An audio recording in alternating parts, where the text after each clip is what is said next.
అంటే మీరు అరుపులు అరుచుకుంటూ వెళ్ళిపోతున్నారు, వాళ్ళేమో బెదిరిస్తామన్నారు, కోస్తామంటున్నారు. మళ్ళీ మీ ఎర్ర జెండా శక్తి తెలియదు వాళ్ళకి. మీ గుండెల్లో ఉన్న ఆ వేడి రక్తం గురించి తెలియదు వాళ్ళకి.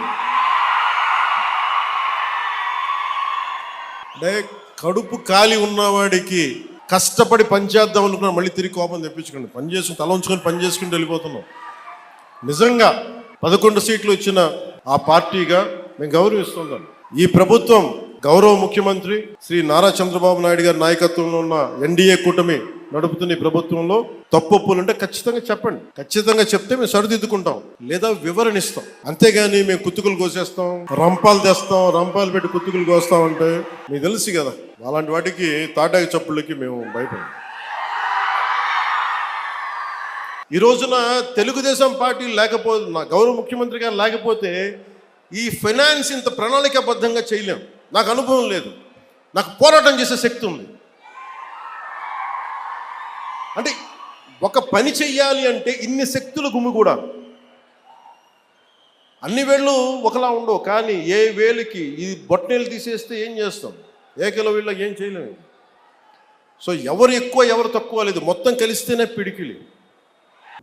పీకల కోస్తాం ఎవడన్నాడు? పీకల కోస్తామని జగన్ గారు అన్నాడా? పీకల కోస్తామని ఎవరు ఇవాళ పీకలు కోస్తున్నది ఎవరు? ఎవరు ఏలుబడిలో పీకలు తెగుతున్నాయి ఇవాళ కిరాతకంగా నరరూపు రాక్షసుల్లాగా?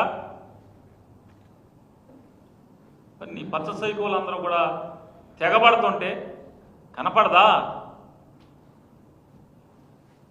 రాజా ది గ్రేట్ సినిమాలో హీరోలాగా ఉంటాం మనము. ఏమో సార్, నాకు కనపడదు సార్, కనపడదు, వినపడదు. పోనీ మీ కార్యకర్తలన్నా చూసుకుంటున్నావా?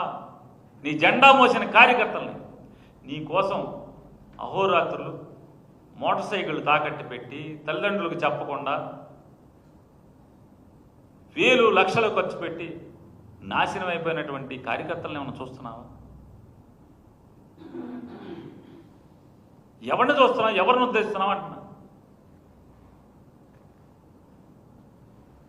ఏదో హెలికాప్టర్ మేము ఎక్కించుకోలేదని ఏడుస్తున్నామని మళ్ళీ ఏదో డైలాగ్ చెప్పడం తప్పితే, మీరు మీ ఫ్యామిలీ మీ పిల్లలు ఎక్కి తిరగటం తప్పితే ఏముంది?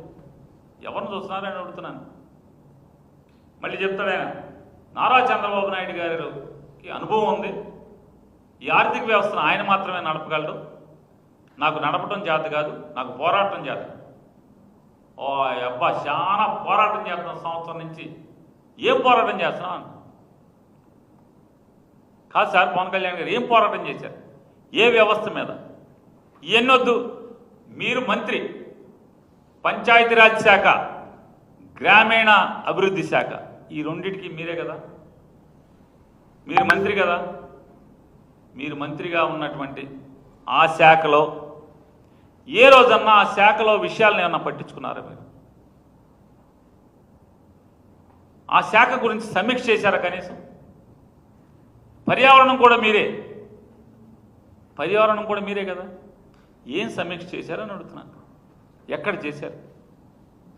ఇవాళ సంవత్సర కాలంగా పంచాయతీలకు రావాల్సినటువంటి 2 క్వార్టర్లు కేంద్ర ప్రభుత్వం రిలీజ్ చేస్తే 15వ ఆర్థిక సంఘం నిధులు 1 క్వార్టర్ 1600 చిల్లర, 1 క్వార్టర్ 1100 చిల్లర, అంటే వెరసి 2700 నుంచి 2800 కోట్ల రూపాయలని నీ నరకాసుర ప్రభుత్వం, నీ సైకో ప్రభుత్వం అడ్డగోలుగా వాడుకుంటే జమ చేయకుండా పోరాటం చేశారా? నీ ప్రభుత్వం మీదే నోరు చేర్చి అడిగారా?